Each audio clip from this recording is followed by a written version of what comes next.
I was back at work on Monday after the conference, and my cell phone rang about 10:30, quarter to 11 in the morning, and the voice on the other end of the line said, "Is this Brian?" And I said, "Yes, who's this?" Because I didn't recognize the number.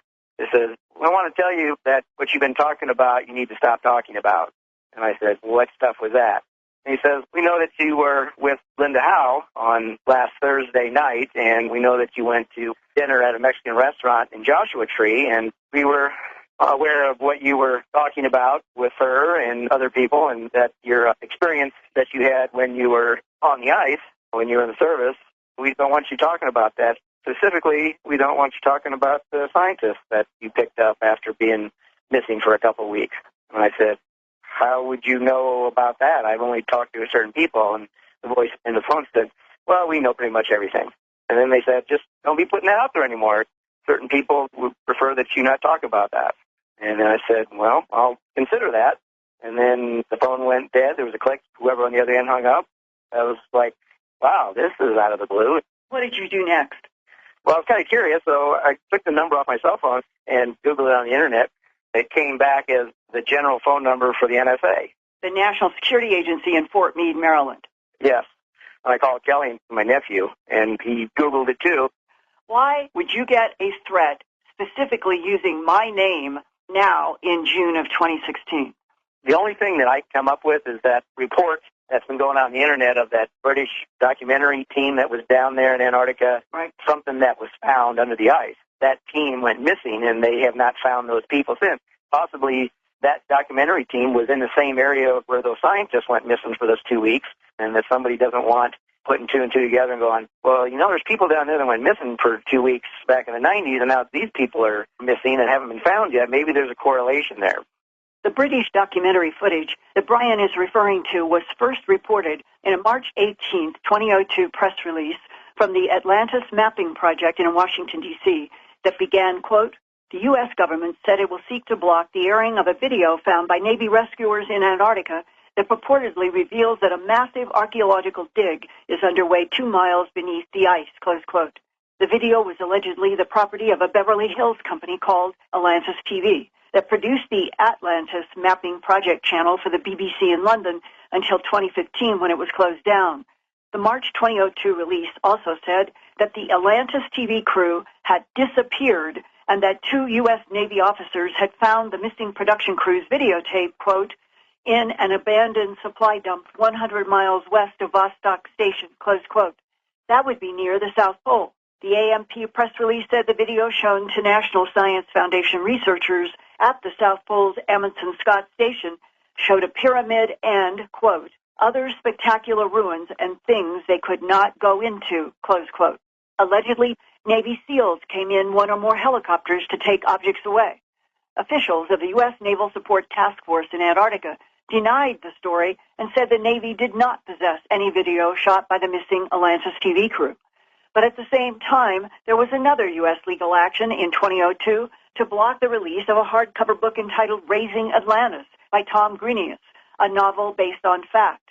The book is about a secret U.S. military expedition that discovers ancient ruins 2 miles beneath the ice in Antarctica. The government allowed the first e-book version in the spring to be released with sensitive information about U.S. underground continuity of government installations, but blocked the hardcover release until the sensitive information was deleted. Could that big ice hole that Brian and his C-130 Navy crew saw near the South Pole in 1995 and the later incident in early 1996 of the missing National Science Foundation scientists be linked to the 2002 Atlantis Mapping Project news release about the missing documentary crew and videotape of pyramids and other structures beneath the ice? If the U.S. government is trying to cover up the discovery of pyramid and other structures 2 miles below the ice near the South Pole in Antarctica, the secret would be revolutionary, because the last time the entire Antarctica continent was free of ice is generally considered to be about 15 million years ago. So any advanced architecture on land beneath the ice would be that old as well. Brian, would you have ever suspected that we were being spied upon and listened to in both the restaurant and where we talked on the grass near the parking lot? I would never have thought that, but now My 20 years in the military, there are things that I saw that I really can't talk about that tells me and has shown to me that our government is capable of anything. Okay, so finding this out that they knew that you and I and other people were where we were that night, it does not surprise me. With the work that you do and as accurate as the information you find and as hard as you work to verify the truth of what you report on, I can imagine that you are watched quite a bit, you know? We're supposed to be American citizens protected by the Constitution and the Bill of Rights. We are not doing anything that is wrong. No, I don't think we are either. And you were never asked in your service for the United States Navy to sign a non-disclosure agreement about any of those efforts in Antarctica, correct? Yeah.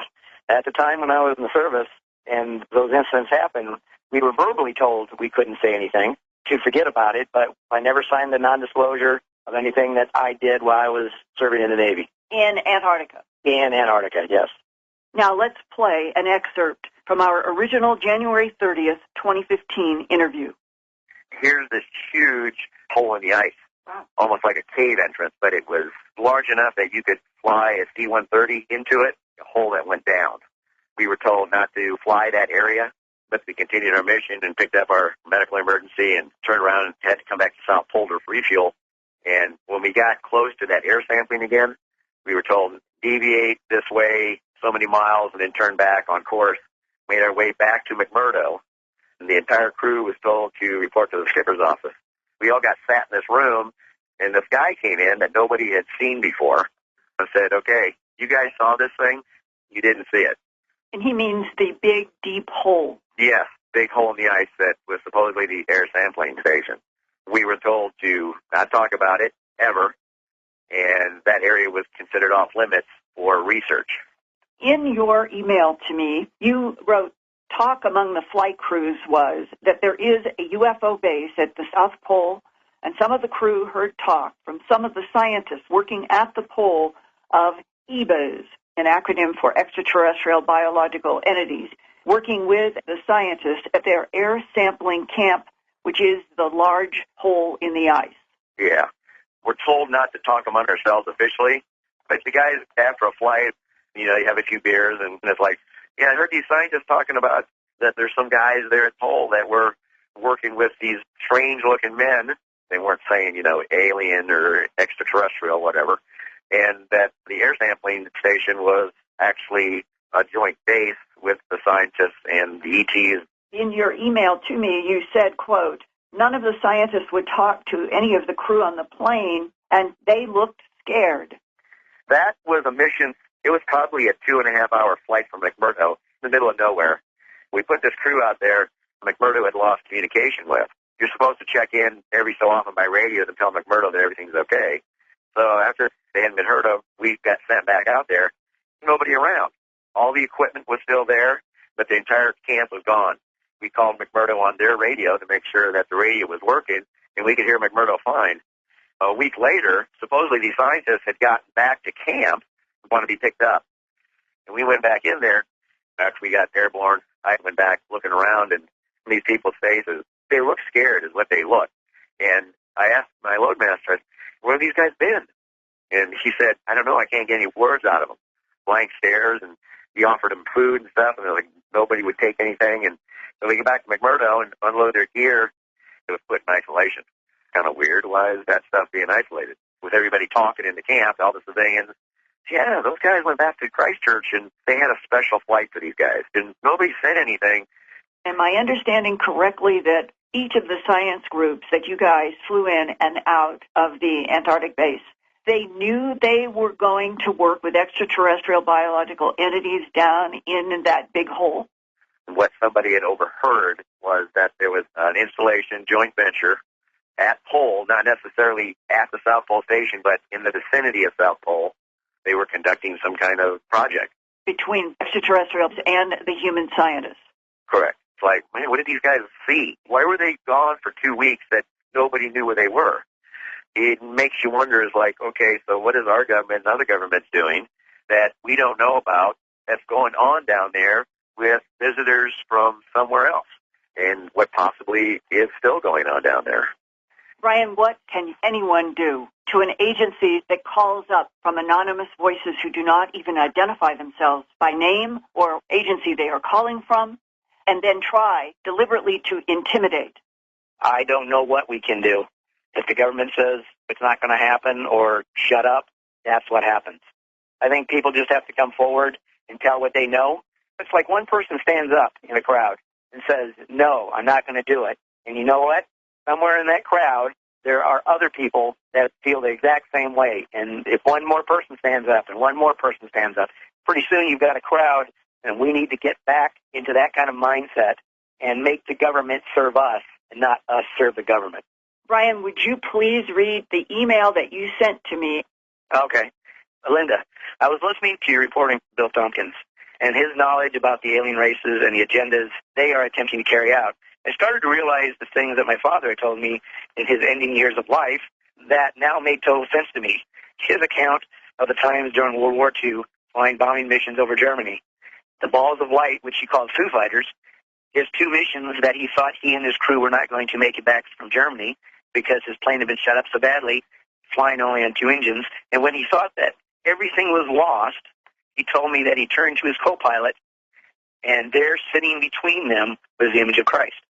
He told me that Christ put his hand over his hand on the throttles of his B-17 and pushed him up to full power.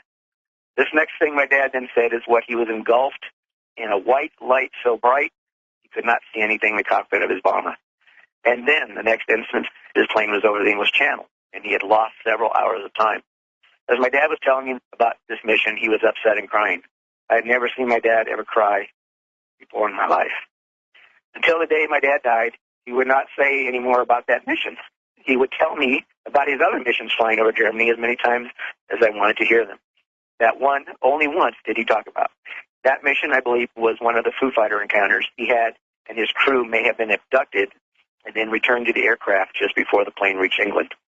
Our family lineage is Nordic and Norwegian and goes back to the Viking clans. My dad's side of the family are all blue-eyed blondes, and my mom's side is German descent. What your guest, Bill Tompkins, was telling me about Nordic reptilian connection and some of the Nordic-type alien species has me wondering if my family is involved with that somehow. My dad also talked about his dreams of what he called reptile men during his time flying missions over Germany. He would laugh that off and say that he probably read too many comic books as a kid, but I think it scared him, and he had encounters also with the reptilians during one or more of his flights over Germany. I think all this means something, and hearing Bill Tompkins has triggered a better understanding of things that have happened. Bill Tompkins, who Brian is referencing, is now a 93-year-old retired aerospace engineer and author of a recent book entitled Selected by Extraterrestrials, My Life in the Top Secret World of UFOs, Think Tanks, and Nordic Secretaries. Mr. Tompkins' extraordinary life included flying all over the United States in the 1940s to secret sites at Lockheed, Northrop, Douglas, and other aerospace companies, and top universities that were doing secret work for the United States Navy. In May 2016, I did an interview with him for my news website, earthfiles.com. Bill Tompkins told me as a young man in early 1942, he was inducted into the U.S. Navy, where he was asked to make scale models from photographs of extraterrestrial aerial craft the various corporate Navy contractors had learned about through government intelligence operatives that included Nazi SS manufacturing of anti-gravity spacecraft. Tompkins also learned that behind Adolf Hitler in the Second World War, there were two different species of reptilian humanoids. One included what he called Dracos from the Draco constellation, about 12 light years from Earth, and known as a satellite of our own Milky Way galaxy. According to Bill Tompkins, Navy intelligence learned that humanoid reptilians from the Draco constellation were manipulating Hitler to annihilate the Hebrews on Earth and populate the whole planet with blonde, blue-eyed Nordics that were another type of extraterrestrial under the control of the Draco reptilians. Bill Tompkins and his naval superiors were very confused by the idea that hostile reptiles and beautiful blonde humanoids were working together to take over planet Earth. Adding to their confusion were other beautiful Nordic humanoids that helped the Allies to defeat Hitler. That complex and insidious chess game haunted everyone then and still does today. Nordic blood and blonde-haired U.S. Navy flight engineer Brian and his father who saw Christ in the crashing jet in World War II. They are definitely good guys. But Whitley, who, what, and why are there blonde and reptilian humanoids that want to destroy Hebrew bloodlines and perhaps all of Homo sapiens sapiens? Just happened? Well, it sounds like a computer or something just popped up. Yeah, what happened was this. My phone is on silent, and suddenly Siri turned on and asked me if I wanted to call Ann's hospital. Oh, my God. Adam, it's sitting here totally untouched. God, do you think Ann is there? Well, all through the interview, I've been feeling Ann's presence really strongly and getting a lot of information from her about very deep soul work that doesn't seem superficially to have to do with the interview, but it's certainly going to be in my Awakening series that I've been doing on Unknown Country. But let's now look again. We were just talking about these blonde beings, and I was talking about the ones I had interacted with, who were obviously not the bad guys. I've mentioned before on this show that the one I had the telephone conversation with was very wary of the Greys, saying that if we started a war with them, they would never let us quit fighting and they would never let us win, which struck me as very like them in terms of personality as I understand it. I wouldn't be surprised if that would be exactly what they would do. But there was another time when these two enormous blonde people showed up in my apartment in Manhattan, which had rather low ceilings, much to their discomfort. And I blurted out that when they asked me what they could do for me, I said, you could show me one of your children, which I've always regretted. And yet they did a few weeks later in an airport in Colorado, in Stapleton, the old Stapleton Airport in Denver. And I've spoken about this many times, so all I will say is that under the circumstances, they showed me one of their children, and with the child was the scientist from Boulder, from the foothills above Boulder, and a heavily disguised gray, about 5 feet tall, who appeared to be taking care of the gigantic 6-year-old. It was a very, very strange sight, and in fact, they gathered a crowd when the gray and the giant little boy started playing patty cake so fast you couldn't see their hands. Well, but there is this other facet that Bill Tompkins and others bring to all this. Yes. Bill Tompkins was this naval flight engineer who worked for our government in the Navy as a young man because he had this idiot savant ability to make absolutely accurate scale models from photographs and seeing real things. And so our government put him to work in a Navy program to look at photographs of different craft and make these scale models. And in the process, he learns about Dracos and blondes, and one of the most, I think, eerie and has haunted me statements that he made was his learning that our government understood that the reptilians could create Nordic-looking, beautiful containers in order to inhabit as they infiltrated our population on our Earth and other planets, that the Draco reptilians want territory, they want to control territory, and they will do it in any way that involves camouflage, holograms, projecting into cloned or hybridized bodies that they make. On the other side, he said they began to understand that there were also blonde Nordics that are human allies. They want us to survive, and that the very fact that something seemingly as overbearing, overwhelming, and scary as these tall humanoid reptiles could project themselves into something that would appear to humans as beautiful blondes, while there were true other blondes that are our allies, makes this the most insidious situation, and that it is depressing. It became depressing to Bill Tompkins and others. How do humans understand which side, the friendlies, the unfriendlies that we're dealing with, if all of them can camouflage each other in their enemy or their ally, and we humans haven't got a clue? Linda, I almost don't know how to respond to this, because we have a situation here that it's really kind of untenable in the sense that we know something very strange is happening. People like Brian coming forward, I mean, let's face it, he saw something, wouldn't be out doing this. Yeah. But what really happened? Is it like this out there, or is something else true?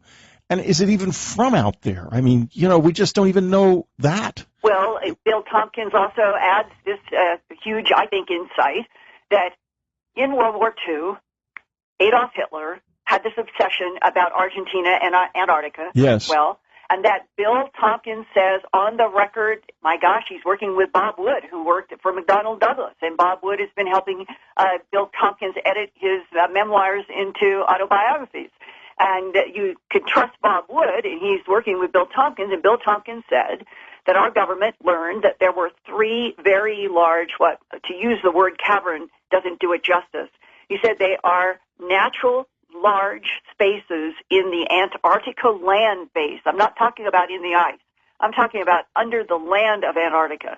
And that non-humans have been using and inhabiting these large caverns in the Antarctic continent for millions of years. They are the alien presence that when you go back to JFK and all of the whistleblowers that have come forward, like Caddy, who was the attorney who got the Watergate burglars out, and he did a long interview with Daniel List, the dark journalist, and he and I worked together and shared that Gaddy was saying that E. Howard Hunt, before he died, had told Gaddy that the reason JFK was assassinated by the CIA was because he had become a national security threat, because he was insisting on all the information about the, quote, alien presence, close quote, on Earth.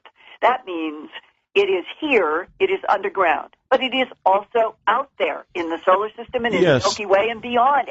And you have to think that if there's this problem of releasing information, then whoever is hiding is going to be extremely upset if it's released. In other words, somebody does not want that to happen.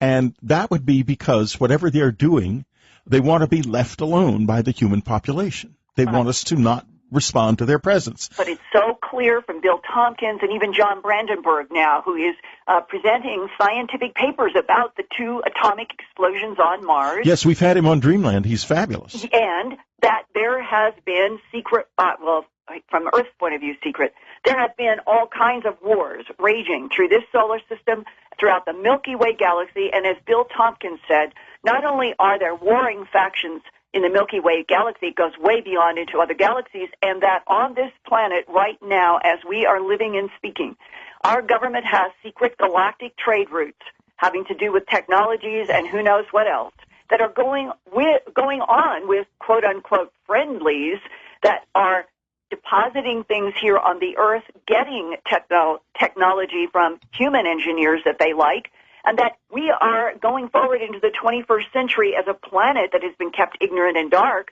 while there are percentages of the human population that are collaborating with, trading with, other intelligences in this galaxy and beyond. And that is what Bill Tompkins, Corey Good, Anthony Sanchez, a list is growing now, that their whistleblowers have insisted this is the truth. This is the reality, and this is also what Tom DeLonge, who is now allegedly working with 10 government insiders and put out that book, Secret Machines, to be followed by more, about the extraterrestrial presence on Earth, past, present, and future, and that what he is now trying to do is to work with government insiders with their approval and permission to say the Greeks were never gods, the Anunnaki were never gods, Lemuria, Mu, these were all extraterrestrial civilizations inhabiting Earth for periods of time.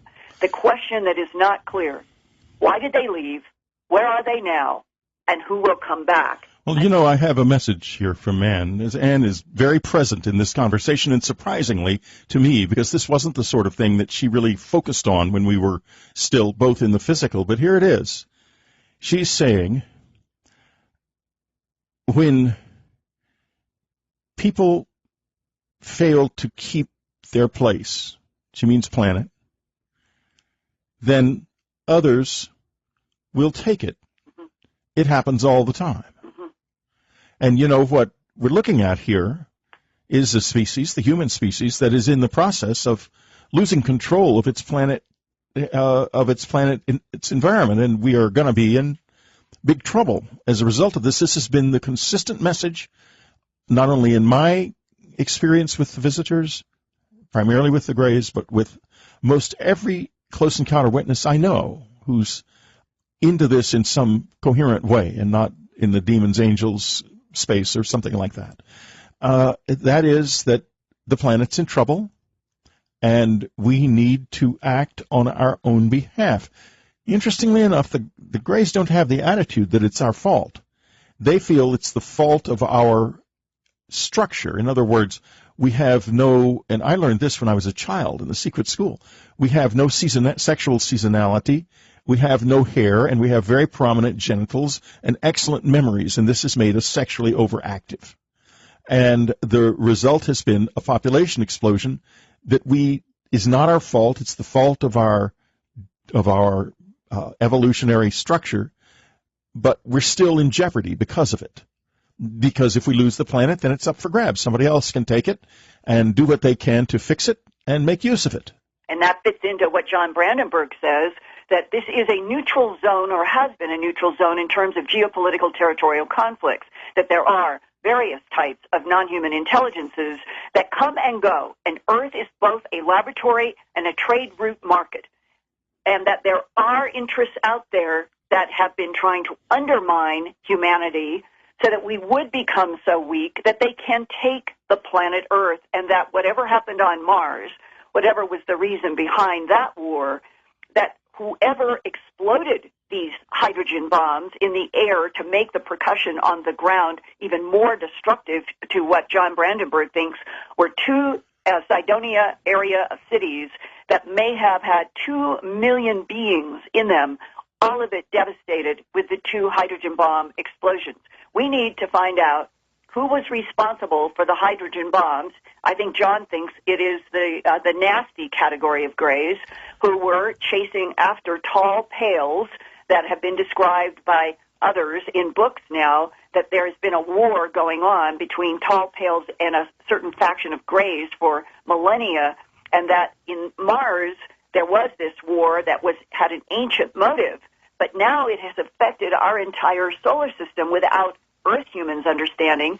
And he said the most interesting thing to me recently, Whitley, John said the reason for the push, this clear push from NASA and JPL to get back to Mars, we need to have verification. We need to have a reality check as Homo sapiens sapien on what we have been told by Ebens, Greys, Nordics, or whoever, and that what essentially John thinks will happen, it will be a return to Mars. It will be disguised as exploring, getting out into our solar system, when in fact it will be an archaeological expedition to a dead planet that was killed by two hydrogen bomb explosions in the air. Two truly massive explosions, if John is right. We had on the show on June the 15th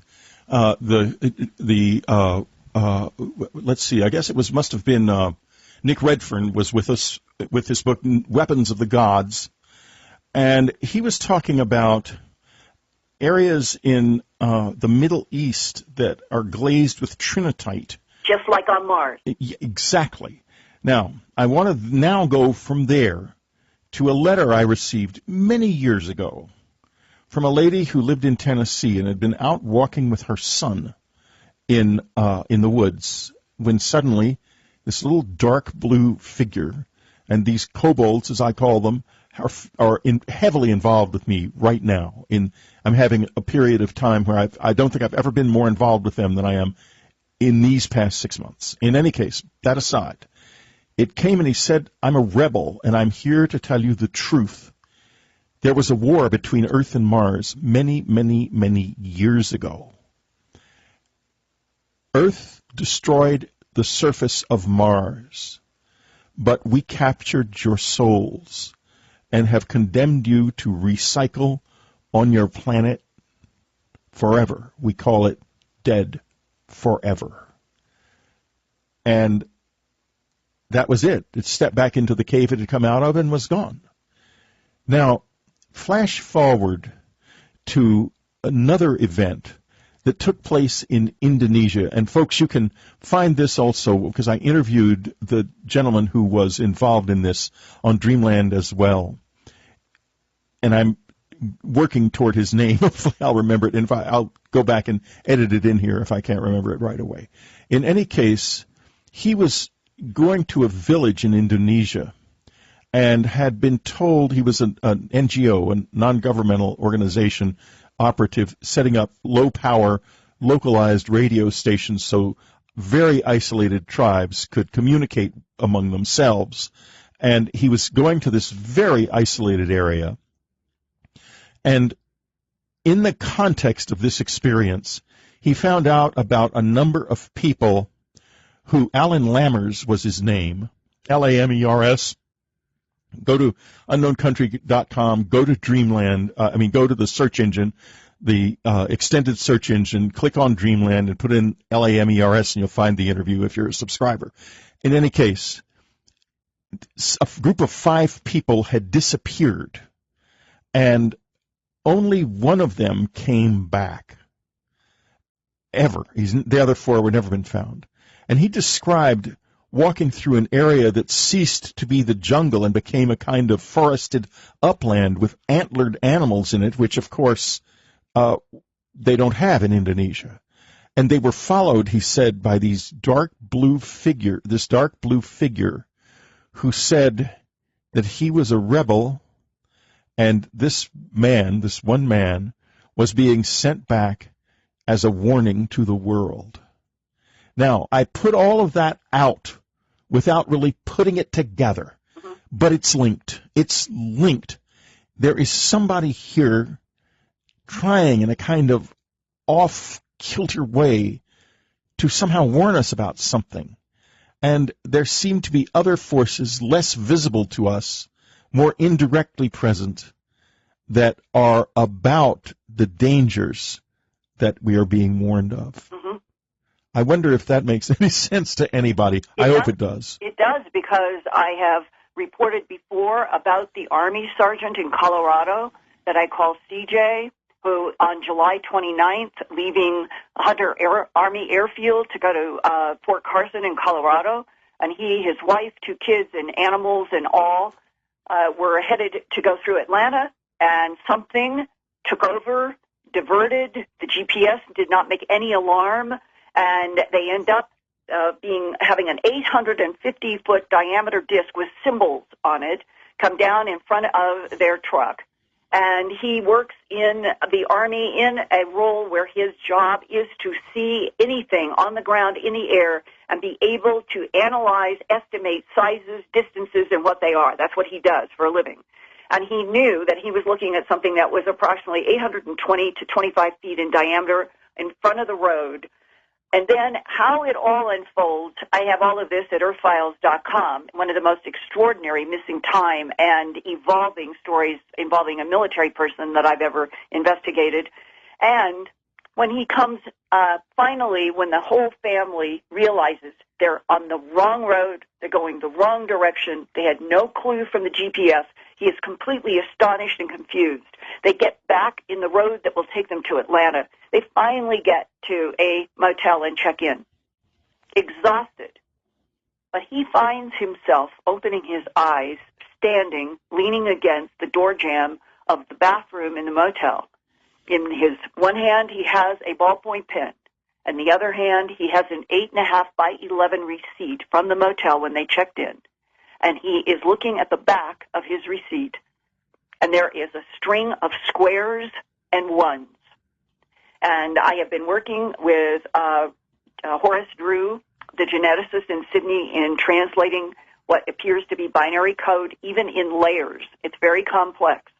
All of it, everything that has been transpiring and continuing to come periodically into his mind in sleep ever since a year ago, has to do with these same words that appeared in Peniston, that has appeared in crop formations, and has appeared in other binary-related translations. Humanity must advance in order to survive.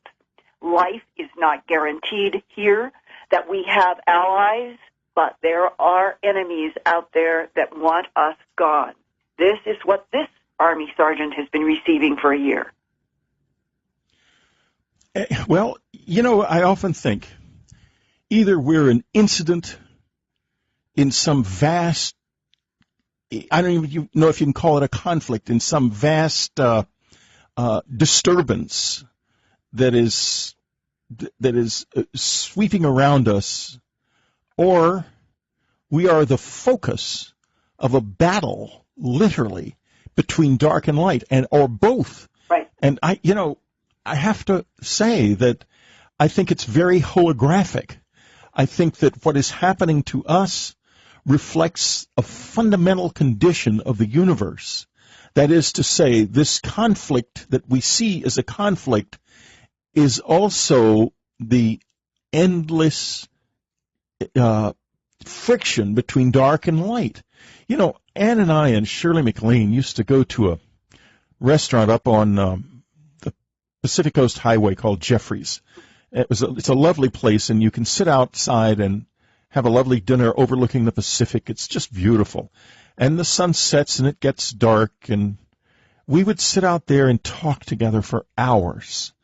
And Shirley felt strongly that there was a great darkness that hated the light and had been at peace within itself before the light that is our universe appeared, and wanted it gone. And Annie was always the one on the side of the light, and listening to them, not that Shirley wasn't either, but they were talking about it. In other words, Annie talked about what the light wanted, and Shirley what the dark wanted. I'm not saying that Shirley was on the dark side and Anne was on the light side at all, but their discussions were so large scale that when I go back in my mind to them and I listen to us talking, it is really like we are talking about the same thing, but on a much smaller scale. Right. And I think that we're not necessarily talking about a war so much as a fundamental condition of reality. And Whitley, according to Bohm and other physicists, it was Bohm who was so eloquent, said all mass is frozen light. And now we have a Harvard physicist who is saying that there are positive photons, and those photons in Bell's theorem have been proved to be entangled, connected, linked over a 13.9 billion light-year universe. And yet dark matter and dark energy is the biggest mystery. And now at Harvard University, physicist Randall is talking about and writing about dark photons. And I could not help but in recently reading about her research that if there are dark photons and there are light photons, what is the relationship? And could we be in a universe in which the very fabric of our puzzlement over dark matter and energy versus the entanglement of bright, white, pure photons be the essence of a struggle here that is macro and micro? Linda Moulton Howe, thank you so much for being with us on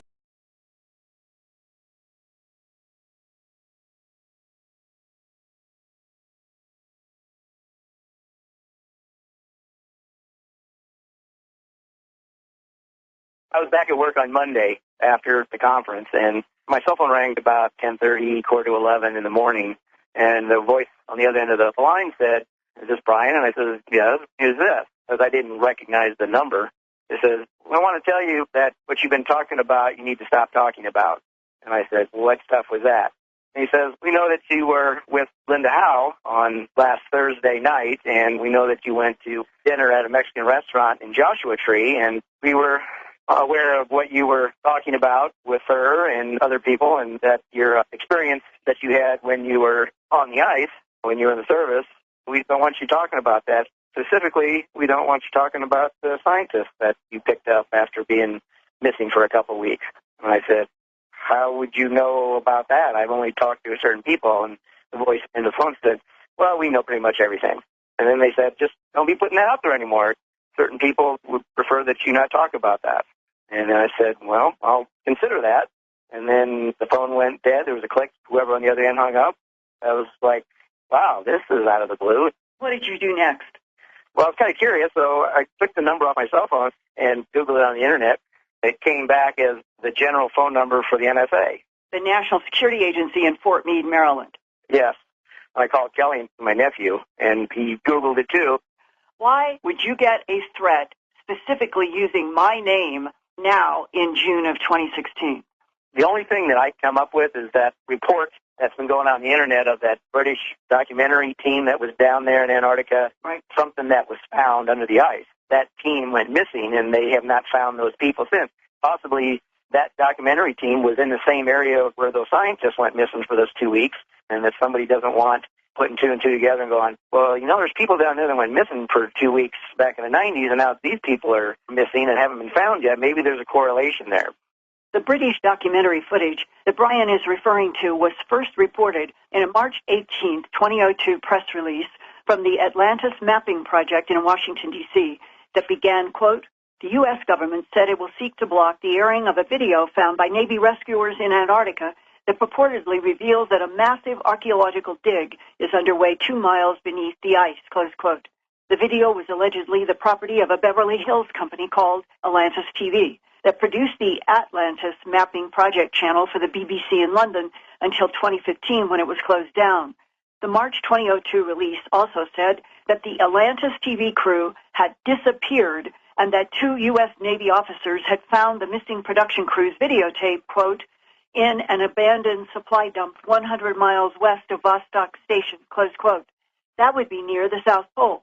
The AMP press release said the video shown to National Science Foundation researchers at the South Pole's Amundsen Scott Station showed a pyramid and, quote, other spectacular ruins and things they could not go into, close quote. Allegedly, Navy SEALs came in one or more helicopters to take objects away.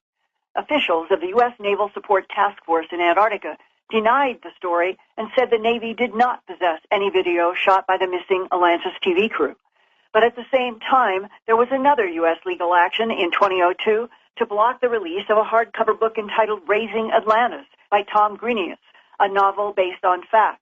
The book is about a secret U.S. military expedition that discovers ancient ruins 2 miles beneath the ice in Antarctica. The government allowed the first e-book version in the spring to be released with sensitive information about U.S. underground continuity of government installations, but blocked the hardcover release until the sensitive information was deleted. Could that big ice hole that Brian and his C-130 Navy crew saw near the South Pole in 1995 and the later incident in early 1996 of the missing National Science Foundation scientists be linked to the 2002 Atlantis Mapping Project news release about the missing documentary crew and videotape of pyramids and other structures beneath the ice? If the U.S. government is trying to cover up the discovery of pyramid and other structures 2 miles below the ice near the South Pole in Antarctica, the secret would be revolutionary, because the last time the entire Antarctica continent was free of ice is generally considered to be about 15 million years ago. So any advanced architecture on land beneath the ice would be that old as well. Brian, would you have ever suspected that we were being spied upon and listened to in both the restaurant and where we talked on the grass near the parking lot? I would never have thought that. But now, my 20 years in the military, there are things that I saw that I really can't talk about that tells me and has shown to me that our government is capable of anything. Okay, so finding this out that they knew that you and I and other people were where we were that night, it does not surprise me. With the work that you do and as accurate as the information you find and as hard as you work to verify the truth of what you report on, I can imagine that you are watched quite a bit, you know? We're supposed to be American citizens protected by the Constitution and the Bill of Rights. We are not doing anything that is wrong. No, I don't think we are either. And you were never asked in your service for the United States Navy